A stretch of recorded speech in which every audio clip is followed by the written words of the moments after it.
ಶ್ರೀ ಕ್ಷೇತ್ರ ಯಡೂರದಲ್ಲಿ ಕಳೆದ 8-9 ವರ್ಷಗಳಿಂದ ಹಲವಾರು ಜೀರ್ಣೋದ್ಧಾರ ಕಾರ್ಯಗಳು ನಡೀತಾ ಬಂದಿದ್ದು, ಇತ್ತೀಚೆಗೆ ದೇವಸ್ಥಾನವನ್ನೇ ಕೇಂದ್ರವಾಗಿಟ್ಟುಕೊಂಡು ಮುಖಮಂಟಪ, ಸುತ್ತಕೋಳಿ, ಅನೇಕ ಗೋಪುರಗಳ ನವೀಕರಣವನ್ನು ಮಾಡೋದರ ಜೊತೆಗೆ ದಕ್ಷಿಣ ಮತ್ತು ಉತ್ತರ ರಾಜಗೋಪುರಗಳನ್ನು ನೂತನವಾಗಿ ನಿರ್ಮಾಣ ಮಾಡುವಂಥ ಕಾರ್ಯ ಆಗಿದೆ. ತಮಗೆಲ್ಲ ಗೊತ್ತಿದೆ, ಯಡೂರು ವೀರಭದ್ರೇಶ್ವರ ಕ್ಷೇತ್ರ ಒಂದು ಪವಿತ್ರವಾಗಿರುವಂಥ ಕ್ಷೇತ್ರ, ದಕ್ಷಿಣ ಕಾಶಿ ಎಂದೇ ಪ್ರಸಿದ್ಧಿಯನ್ನು ಪಡೆದುಕೊಂಡಿರುವಂಥ ಕ್ಷೇತ್ರ. ಕರ್ನಾಟಕ ಸೇರಿದಂತೆ ಮಹಾರಾಷ್ಟ್ರ, ಗೋವಾ ಮುಂತಾದ ಹಲವಾರು ರಾಜ್ಯಗಳ ಬಹುತೇಕ ಎಲ್ಲ ಜಿಲ್ಲೆಯಿಂದ ಭಕ್ತರು ಆ ಕ್ಷೇತ್ರಕ್ಕೆ ಆಗಮಿಸುವಂತಹ ಒಂದು ಪ್ರಸಿದ್ಧವಾಗಿರುವಂಥ ಕ್ಷೇತ್ರ.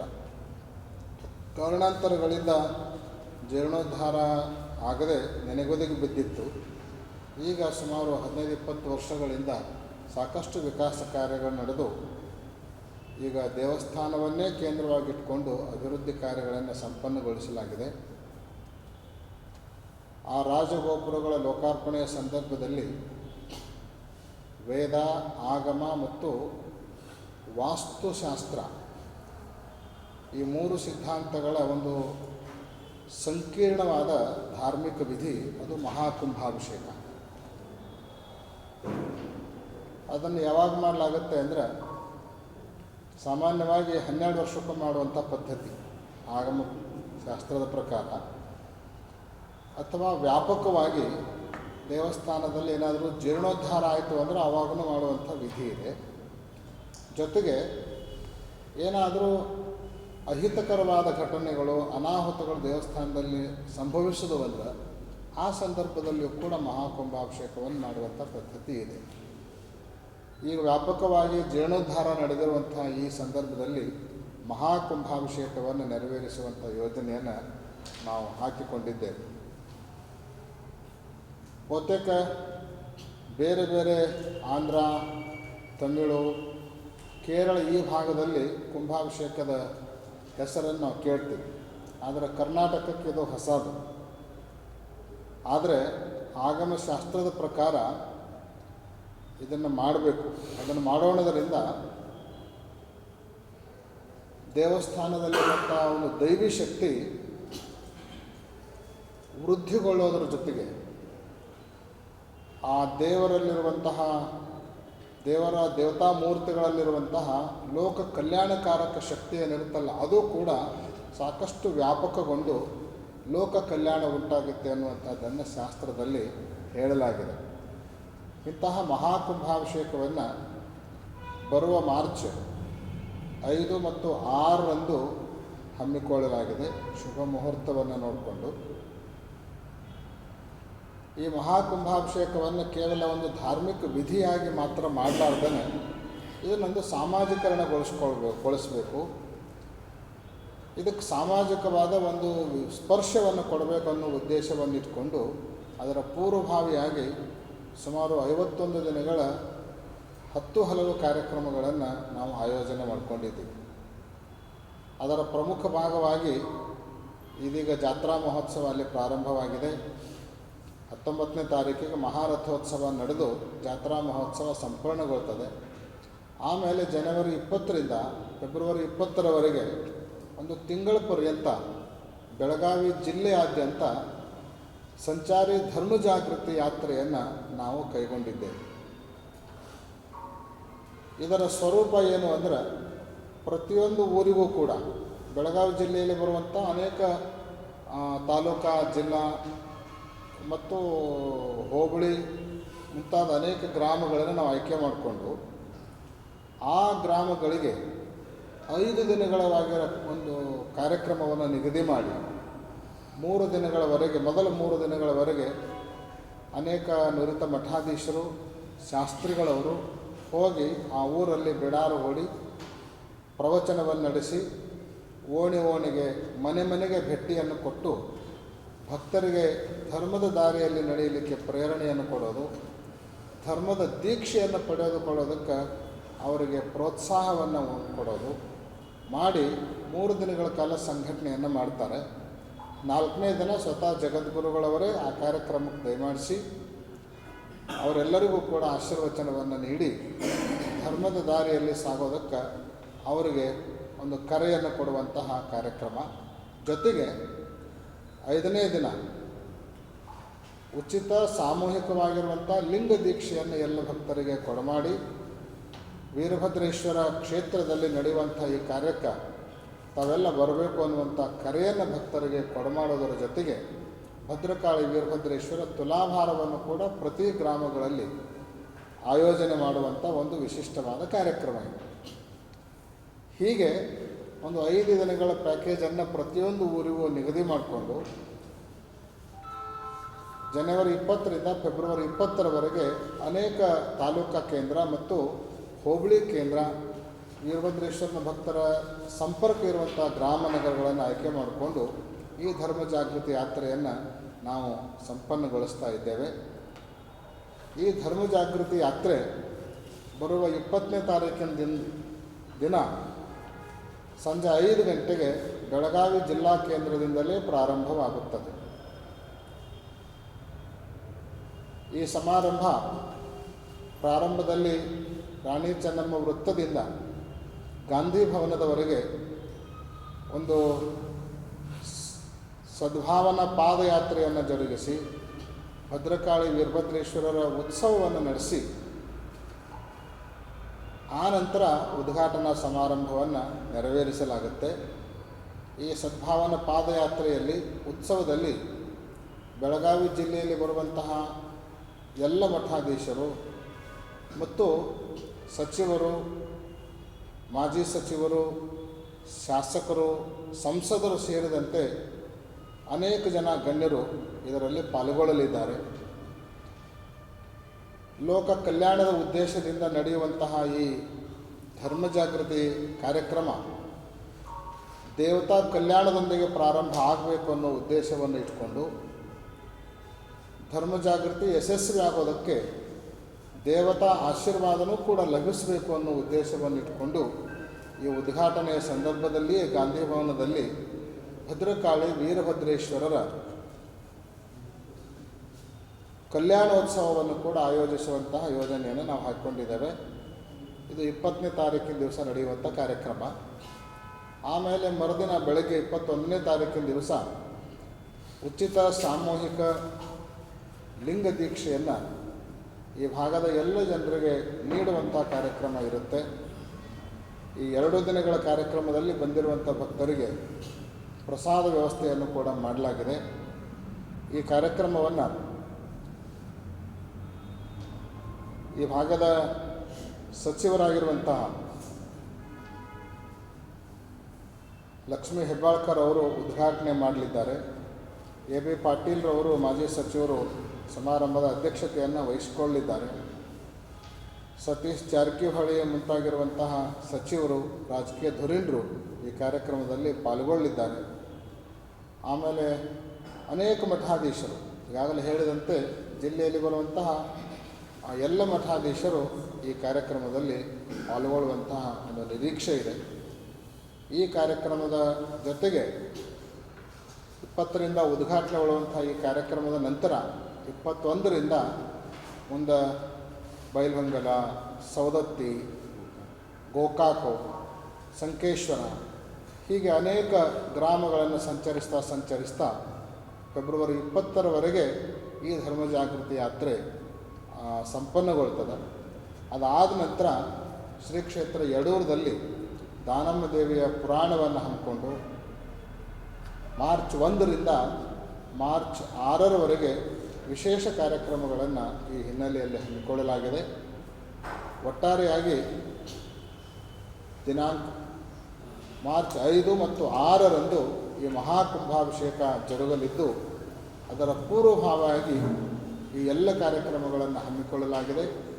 ಈ ಕಾರ್ಯಕ್ರಮಗಳಿಗೆ ನಾಡಿನ ಎಲ್ಲ ಮೂಲೆಗಳಿಂದ ಭಕ್ತ ಸ್ತೋಮ ಹರಿದು ಬರುವಂಥ ನಿರೀಕ್ಷೆ ಇದೆ. ಈಗಾಗಲೇ ಇದರ ಅಂಗವಾಗಿ ಮಹಾರಾಷ್ಟ್ರ, ಕರ್ನಾಟಕದ ಅನೇಕ ಜಿಲ್ಲೆಗಳಲ್ಲಿ ಕೂಡ ಜಗದ್ಗುರುಗಳವರು ಭೇಟಿ ಕೊಟ್ಟು ಭದ್ರಕಾಳಿ ವೀರಭದ್ರೇಶ್ವರನ ಭಕ್ತರನ್ನು ನಾವು ಆಹ್ವಾನಿಸಿ ಬಂದವರಾಗಿದ್ದೇವೆ. ಕರ್ನಾಟಕದಲ್ಲಿ ಒಂದು ರೀತಿ ಹೊಸದಾಗಿರುವಂತಹ, ಅಭೂತಪೂರ್ವವಾಗಿರುವಂತಹ, ಐತಿಹಾಸಿಕವಾಗಿರುವಂತಹ ಒಂದು ಧಾರ್ಮಿಕ ಸಮಾರಂಭ ಇದಾಗಿದ್ದು, ಇದರಲ್ಲಿ ಎಲ್ಲ ಭಕ್ತರು ಪಾಲ್ಗೊಳ್ಳಬೇಕು. ಆಗಮ ಸಿದ್ಧಾಂತದ ಪ್ರಕಾರ ಈ ಮಹಾಕುಂಭಾಭಿಷೇಕದಲ್ಲಿ ಯಾವ ಭಕ್ತರು ಪಾಲ್ಗೊಳ್ತಾರೋ, ಯಾವ ಭಕ್ತರು ಅದನ್ನು ಕಣ್ತುಂಬ ನೋಡ್ತಾರೋ ಅವರಿಗೆ ದೇವತಾ ದರ್ಶನದಷ್ಟೇ ಪುಣ್ಯ ಸಿಗುತ್ತೆ ಅನ್ನುವಂತಹ ಒಂದು ಫಲವನ್ನು ಆಗಮಗಳಲ್ಲಿ ಹೇಳಲಾಗಿದೆ. ಅದಕ್ಕೆ ನಾಡಿನ ಎಲ್ಲ ಭಕ್ತರು ಕೂಡ ಇದರಲ್ಲಿ ಪಾಲ್ಗೊಳ್ಳಬೇಕು. ಧರ್ಮವಂತರಾಗಿ ಧರ್ಮದ ದಾರಿಯಲ್ಲಿ ನಡೀತಾ ಈ ಧಾರ್ಮಿಕ ಕಾರ್ಯಕ್ರಮಕ್ಕೆ ಅವರು ಬರಬೇಕು ಅನ್ನೋ ಉದ್ದೇಶವನ್ನು ಇಟ್ಟುಕೊಂಡೇನೆ ಧರ್ಮ ಜಾಗೃತಿ ಸಂಚಾರಿ ಯಾತ್ರೆಯನ್ನು ಕೂಡ ಜಗದ್ಗುರುಗಳವರು ಹಮ್ಮಿಕೊಂಡಿದ್ದಾರೆ. ಅದು 20ರಂದು ಬೆಳಗಾವಿಯಿಂದಲೇ ಪ್ರಾರಂಭ ಆಗುತ್ತೆ. ಈ ಸಂದರ್ಭದಲ್ಲಿ ಎಲ್ಲ ಭಕ್ತರು ಬರಬೇಕು ಅನ್ನುವಂಥ ಕರೆಯನ್ನು ಕೊಟ್ಟು ನಮ್ಮ ಸುದ್ದಿಗೋಷ್ಠಿಯನ್ನು ಈ ಮೂಲಕ ನಾವು ಪೂರ್ಣಗೊಳಿಸ್ತಾ ಇದ್ದೇವೆ. ರೂಟ್ ಮ್ಯಾಪ್ ಇದೆ, ಅದನ್ನು ಕೇವಲ ಈಗ ಹೆಸರಷ್ಟು ಕೊಟ್ಟಿವಿ ನಿಮಗೆ ಆ ಲಿಸ್ಟಲ್ಲಿ. ಅದು ಯಾವ ಡೇಟ್ಗೆ ಏನು ಅನ್ನೋದನ್ನು ಕಳಿಸ್ಕೊಡ್ತೀವಿ ನಾವು.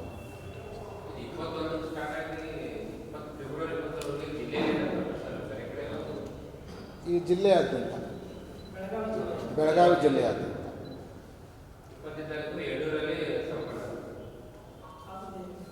ಹಾಂ, ಯಡೂರಲ್ಲೇ ಸಂಪನ್ನ ಆಗುತ್ತೆ. ಸಂಪನ್ನ ಅಂದ್ರೆ ಅದು ಧರ್ಮ ಜಾಗೃತಿ ಯಾತ್ರೆ ಸಂಪನ್ನ ಆಗುತ್ತೆ. ಅಲ್ಲಿ ಪೂರ್ವಭಾವಿ ಪ್ರವಚನ, ದಾನಮ್ಮನ ಪುರಾಣ ಪ್ರಾರಂಭ ಆಗುತ್ತೆ.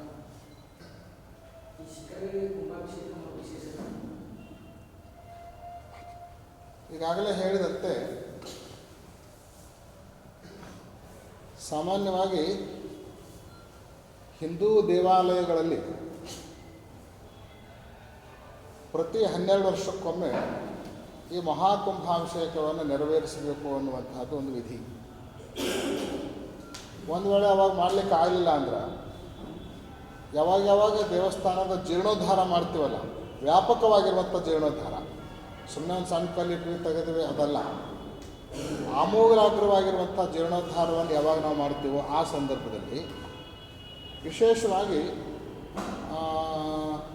ನೂತನವಾದ ಗೋಪುರಗಳು ಮತ್ತು ರಾಜಗೋಪುರಗಳು ಯಾವಾಗ ನಿರ್ಮಾಣ ಆಗ್ತಾವೋ ಆ ಸಂದರ್ಭದಲ್ಲಿ ಮಹಾಕುಂಭಾಭಿಷೇಕವನ್ನು ನೆರವೇರಿಸಬೇಕು ಅನ್ನುವಂಥದ್ದು ಒಂದು ಧಾರ್ಮಿಕವಾಗಿರುವಂಥ ವಿಧಿ.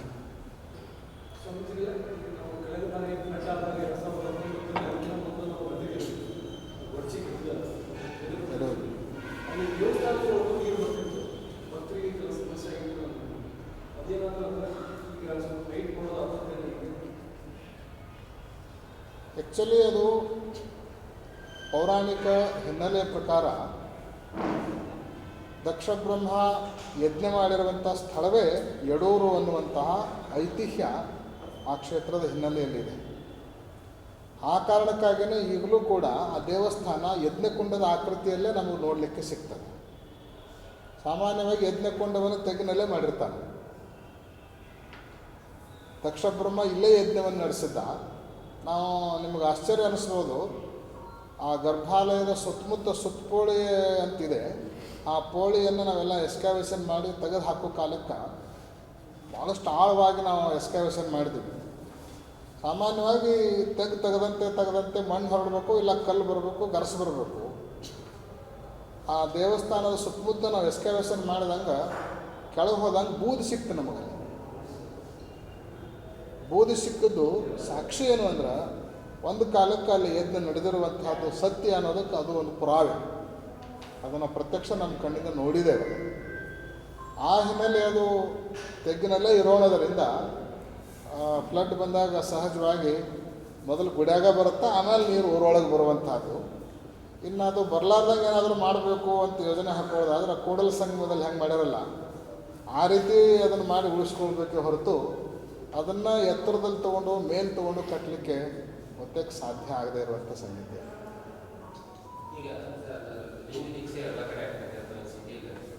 ಎಲ್ಲ ಕಡೆಗೂ ಯಾವ್ಯಾವ ಗ್ರಾಮಗಳನ್ನು ನಾವು ಆಯ್ಕೆ ಮಾಡ್ಕೊಂಡಿದ್ದೀವಿ ಆ ಎಲ್ಲ ಗ್ರಾಮಗಳಲ್ಲಿಯೂ ಕೂಡ ಉಚಿತ ಸಾಮೂಹಿಕ ಲಿಂಗ ದೀಕ್ಷಾ ಕಾರ್ಯಕ್ರಮ ನಡೀತದೆ.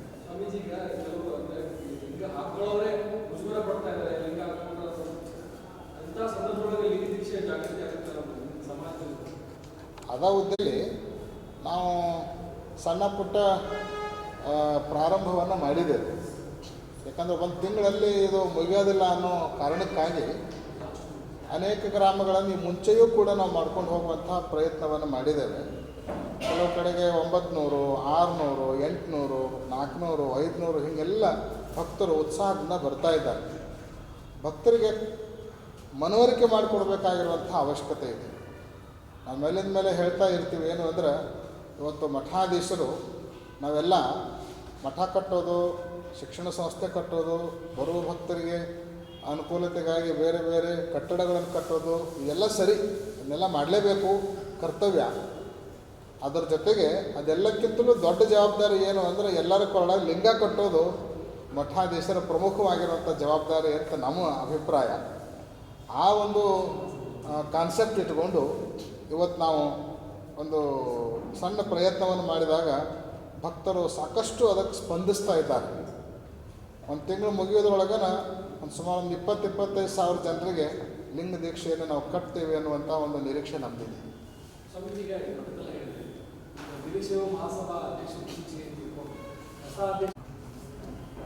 ಅದಕ್ಕೆ ಅದರದ್ದೇ ಆಗಿರುವಂಥ ಒಂದು ಬಯಲ ಇದೆ.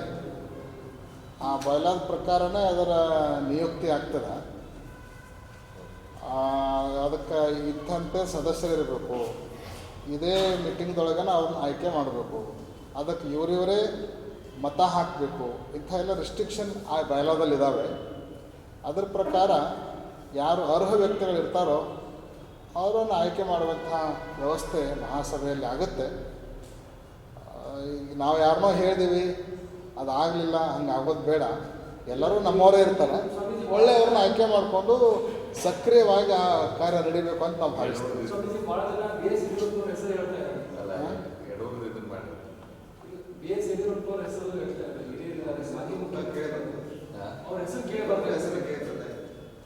ಭಾಳಷ್ಟು ಜನರ ಹೆಸರು ಕೇಳಿ ಬರ್ತಾ ಇದೆ. ಯಡಿಯೂರಪ್ಪನವರು ಏನು ಆದರೆ ತಪ್ಪೇನಿಲ್ಲ, ಒಳ್ಳೆಯವರು, ಸಾಕಷ್ಟು ಸಾಮಾಜಿಕವಾಗಿ ಕೆಲಸ ಮಾಡಿದ್ದಾರೆ, ಸಮಾಜವನ್ನು ಗಟ್ಟಿಗೊಳಿಸುವಂಥ ಕಾರ್ಯವನ್ನು ಮಾಡಿದ್ದಾರೆ. ಆದರೆ ಅದು ಪ್ರಕ್ರಿಯೆಗೆ ಅನುಗುಣವಾಗಿ ಆಗುತ್ತೆ.